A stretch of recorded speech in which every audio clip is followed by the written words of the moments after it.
शहरातील वडजाई रोडवरील हाजीनगरमध्ये काल दुपारी रस्त्याच्या कामात विरोध दर्शवत माजी नगरसेवकासह त्याच्या मुलास एकाने शिवीगाळ केला आणि रॉडने मारहाण देखील केली आहे। या प्रकरणी माजी नगरसेवक अमीन पटेल राहणार अन्सारनगर 80 फुटी रोड धुळे यांनी दिलेल्या फिर्यादीनुसार दिनांक 18 ऑगस्ट रोजी दुपारी वडजाई रोडवरील हाजीनगरमध्ये रस्त्याचं काम सुरू होतं।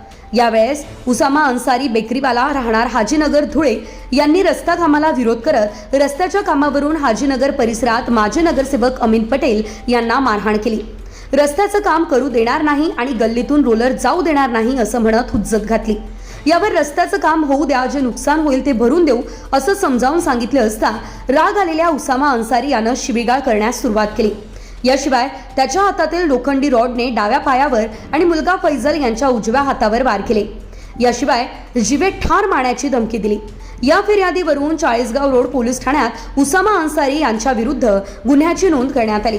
या घटनेनंतर माजी नगरसेवक तथा सामाजिक कार्यकर्ते अमित पाटील यांना तात्काळ धुळे सिव्हिल हॉस्पिटल या ठिकाणी उपचारासाठी दाखल करण्यात आले। या मारहाणीमध्ये माजी नगरसेवक अमित पाटील यांना गंभीर दुखापत झाली आहे। या घटनेचा समाजवादी पार्टीच्या वतीने तीव्र शब्दांमध्ये निषेध करण्यात आलाय। याशिवाय मारहाण करणाऱ्या विरोधात कठोरात कठोर कारवाई करण्याची मागणी सुद्धा पोलीस प्रशासनानं केली आहे। यावेळेस परिसरातील नागरिकांसह समाजवादी पार्टीचे अनेक पदाधिकारी आणि कार्यकर्ते उपस्थित राहिले आहेत।